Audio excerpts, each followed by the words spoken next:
"Wake up," she whispers. As ever, she is always whispering with those demanding ashen lips. But I do not open my eyes. I do not wake up, as she has bidden me to do, but instead lie drifting in this amniotic moment, unwilling to move one instant forward and incapable of retreating by even the scant breadth of a single second. For now, there is only now. Yet even so, as infinity stretches all around, haunted by dim shapes and half-glimpsed phantasmagoria, and if I named this time and place, I might name it Pluto or Orcus or Dispater. But never would I name it Purgatorial, for here there are no purging flames nor trials of final purification from venial transgressions.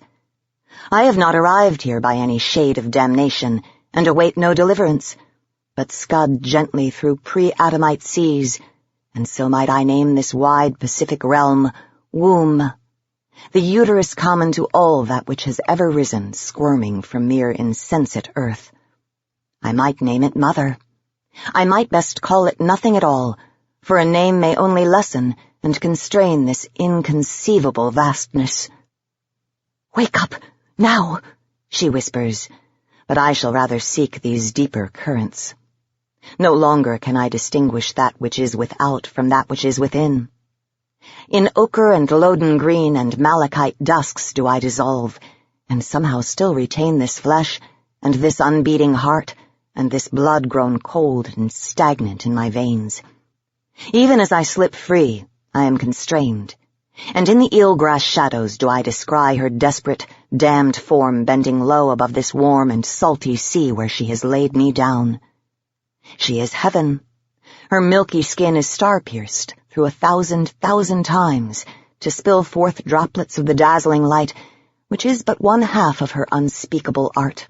She would have me think it the totality, as though a dead woman is blind merely because her eyes remain shut. Long did I suspect the whole of her.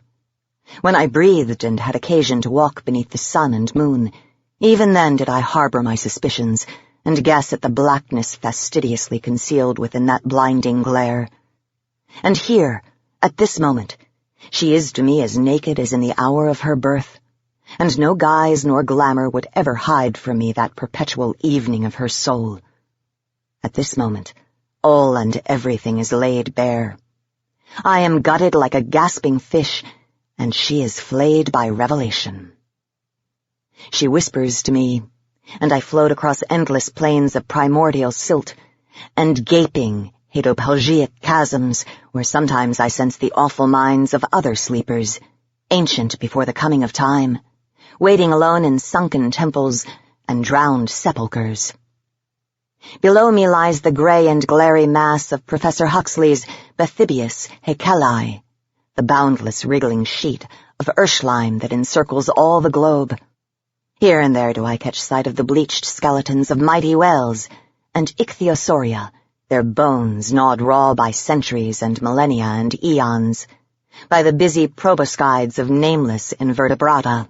The struts of a leviathan's ribcage rise from the gloom like a cathedral's vaulted roof, and a startled retinue of spiny crabs wave threatful pincers that I might not forget I am the intruder. For this I would forget, and forswear that tattered life she stole and now so labors to restore, were that choice only mine to make. I know this is no ocean, and I know there is no firmament set out over me, but I am sinking all the same, spiraling down with infinite slowness towards some unimaginable beginning or conclusion, as though there is a difference between the two, and you watch on worriedly, and yet always that devouring curiosity to diffuse any fear or regret. Your hands wander impatiently across copper coils and spark tungsten filaments, tap upon sluggish dials, and tug so slightly at the rubber tubes that enter and exit me as though I have sprouted a bouquet of umbilici. You mind the gate and the road back, and so I turn away and would not see your pale, exhausted face. With a glass dropper, you taint my pool with poisonous tinctures of quicksilver and iodine, meaning to shock me back into a discarded shell. And I misstep, then, some fraction of a footfall this way or that. And now, somehow, I have not yet felt the snip that divided me from me. I sit naked on a wooden stool near der Ocean auf dem Tisch, the great vivarium tank you have fashioned from iron and plate glass and marble. You will be my goldfish, you laugh. You will be my newt. What better part could you ever play, my dear? You kiss my bare shoulders and my lips, and I taste brandy on your tongue. You hold my breasts cupped in your hands and tease my nipples with your teeth, and I know none of this is misdirection to put my mind at ease, but rather your delight in changes to come. The experiment is your bacchanal, and the mad glint in your eyes would shame any Maenad or rutting satyr. I have no delusions regarding what is soon to come. I am the sacrifice, and it matters little or not at all whether the altar you have raised is to science or Dionysus. Oh, if I could stand in your place, you sigh, and again your lips brush mine. If I could see what you will see and feel what you will feel. I will be your eyes, I say, echoing myself. I will be your curious, probing hands. These might be wedding vows that we exchange. These might be the last words of the condemned on the morning of her execution. Yes, you shall, but I would make this journey myself and have need of no surrogate. Then and now, I wonder in secret if you mean everything you say. It is easy to declare envy when there is no likelihood of exchanging places. Where you go, my love, all go in due time, but you may be the first ever to return and report to the living what she has witnessed there. You kneel before me, as if in awe or gratitude, and your head settles upon my lap. I touch your golden hair with fingers that have scarcely begun to feel the tingling and chill, the numbness that will consume me soon enough. You kindly offered to place the lethal preparation in a cup of something sweet, that I would not taste its bitterness, but I told you how I preferred to know my executioner, and would not have his grim face so pleasantly hooded. I took it in a single acrid spoonful, and now we wait, and I touch your golden hair. When I was a girl, I begin, then must pause to lick my dry lips. You have told me this story already. I would have you hear it once more. Am I not accorded some last indulgence before the stroll to the gallows? It will not be a gallows, you reply. But there is a sharp edge around your words, a brittle frame, and all the gilt flaking free. Indeed, it will be little more than a quick glance stolen through a window before the drapes are drawn shut against you. So, dear, you do not stand to earn some final coddling, not this day, and so I would not hear that tale repeated, when I know it as well as I know the 4 syllables of my own beloved's name. You will hear me, I say, and my fingers twine and knot themselves tightly in your hair. A few flaxen strands pull free, and I hope I can carry them down into the dark with me. You tense, but do not pull away, or make any further protest. When I was a girl, my own brother died beneath the wheels of an ox cart. It was an accident, of course, but still his skull was broken and his chest all staved in, though in the end no one was judged at fault. I sit on my stool, and you kneel there on the stone floor, waiting for me to be done, restlessly awaiting my passage and the moment when I have been rendered incapable of repeating familiar tales you do not wish to hear retold. I held him. What remained of him? I felt the shudder when his child's soul pulled loose from its prison. His blue eyes were as bright in that instant as the glare of sunlight off freshly fallen snow. As for the man who drove the cart, he committed suicide some weeks later, though I did not learn this until I was almost grown. There is no ox cart here, you whisper. There are no careless hooves and no innocent drover. I did not say he was a drover. I have never said that. He was merely a farmer, I think, on his way to market with a load of potatoes and cabbages. My brother's entire unlived life traded for only a few bushels of potatoes and cabbages. That must be esteemed a bargain, by any measure. We should begin now, you say, and I don't disagree, for my legs are growing stiff, and an indefinable weight has begun to press in upon me. I was warned of these symptoms, and so there is not surprise, only the fear that I have prayed I would be strong enough to bear.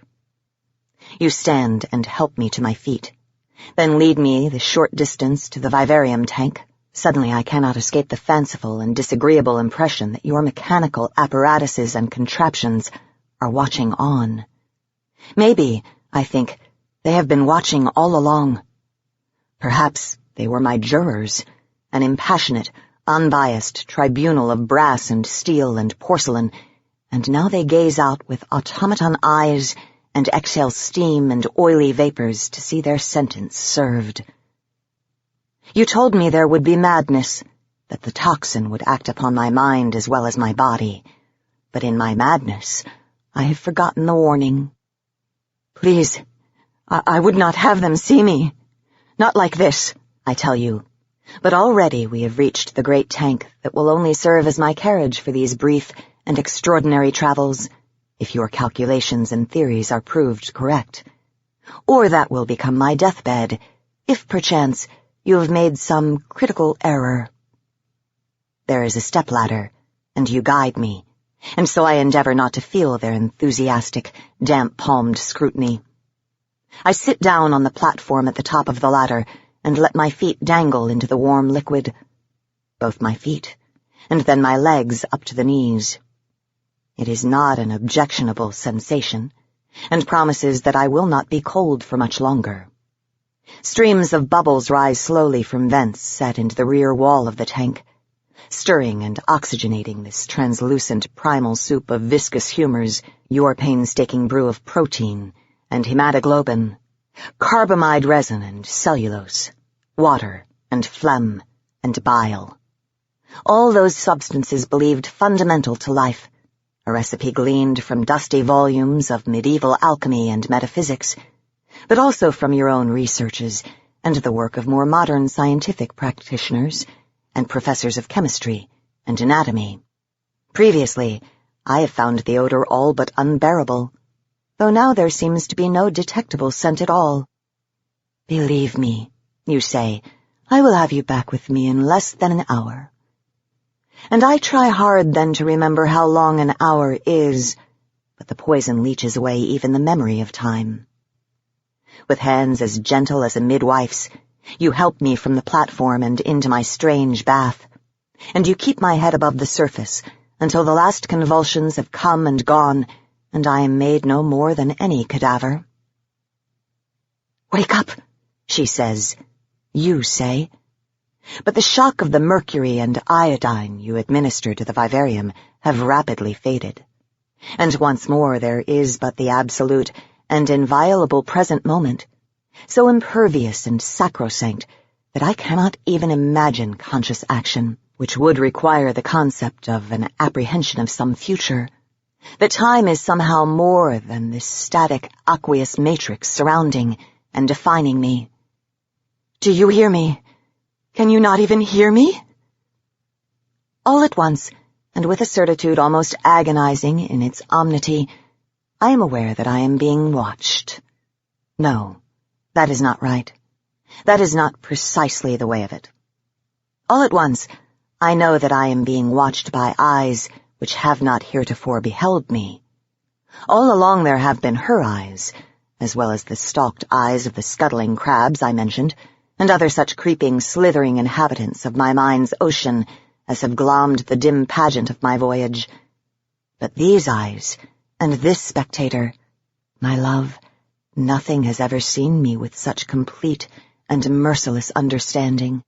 And now the act of seeing has ceased to be a passive action, as the act of being seen has stopped being an activity that neither diminishes nor alters the observed. I would scream, but dead women do not seem to be permitted that luxury, and the scream of my soul is as silent as the moon.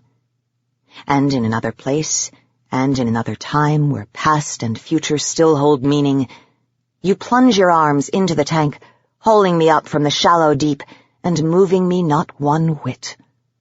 I am fixed by these eyes, like a butterfly pinned after the killing jar. It does not speak to me, For there can be no need of speech when vision is so thorough and so incapable of misreckoning. Plagues need not speak, nor floods, nor the voracious winds of tropical hurricanes. A thing with eyes for teeth, eyes for its tongue and gullet, a thing which has been waiting for me in this moment, that has no antecedents, and which can spawn no successors. Maybe it waits here for every dying man and woman, for every insect and beast and falling leaf, or maybe some specific quality of my obliteration has brought me to its attention. Possibly it only catches sight of suicides, and surely I have become that, though your Circean hands poured the poison draught and then held the spoon. There is such terrible force in this gaze that it seems not implausible that I am the first it has ever beheld, and now it will know all, and it shall have more than knowledge, for this opportunity might never come again. Only tell me what happened, you will say, in some time that cannot ever be. Not from when I lie here in the vivarium you have built for me, not from this occasion when I lie exposed to a cosmos hardly half considered by the mortal minds contained therein. Only put down what seems most significant, in retrospect. Do not dwell upon everything you might recall, every perception. You may make a full accounting later. Later I might forget something. I will reply, "It's not so unlike a dream." And you will frown and slide the inkwell a little ways across the writing desk towards me. On your face I will see the stain of an anxiety that has been mounting down all the days since my return. That will be a lie, of course, for nothing of this will I ever forget. Never shall it fade. I will be taunting you, or through me it will be taunting your heedless curiosity, which even then will remain undaunted. This hour, though, is far, far away.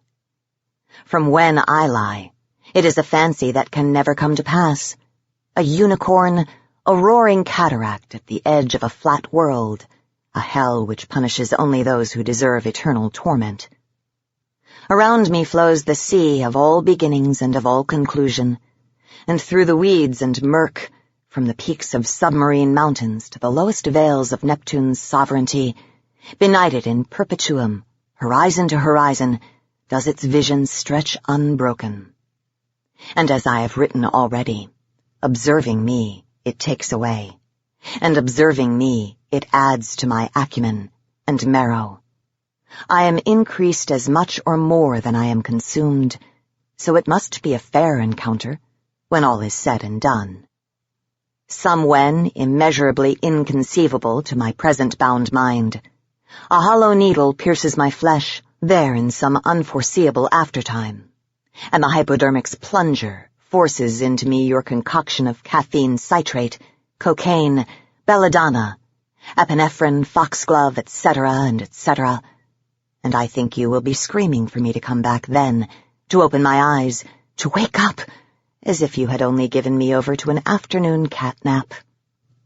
I would not answer, even now, even with its smothering eyes upon me, in me, performing their metamorphosis.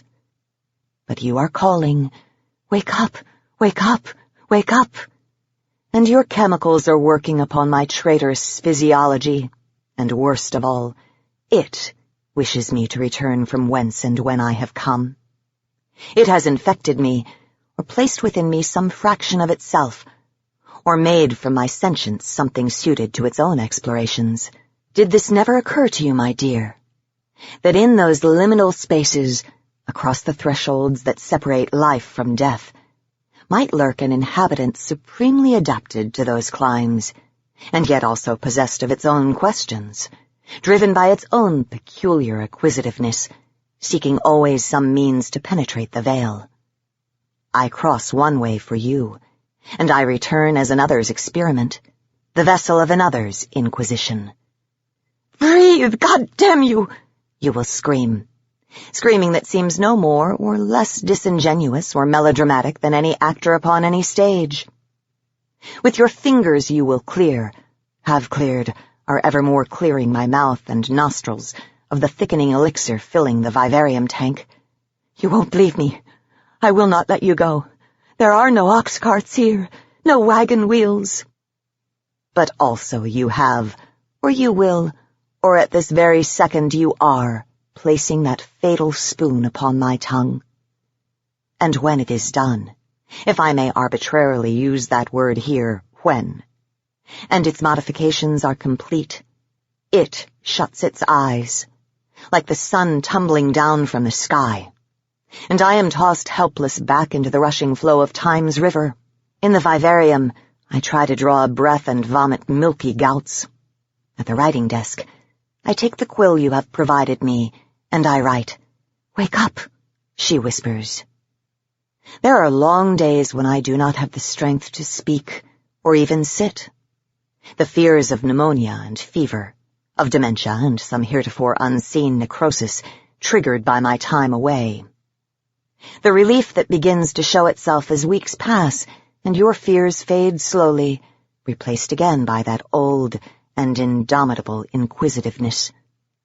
The evening that you drained the tank and found something lying at the bottom, which you have refused to ever let me see, but keep under lock and key. And this night, which might be now, in our bed in the dingy room above your laboratory, and you hold me in your arms, and I lie with my ear against your breast, listening to the tireless rhythm of your heart winding down, and it listens through me.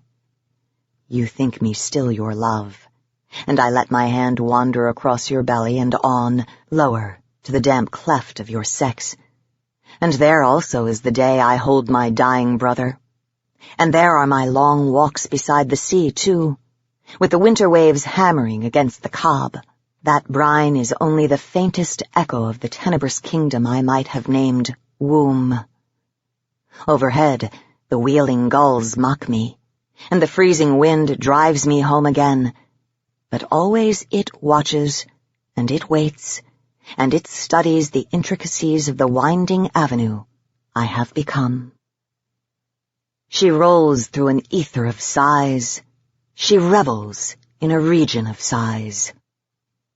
Edgar Allan Poe, December 1847.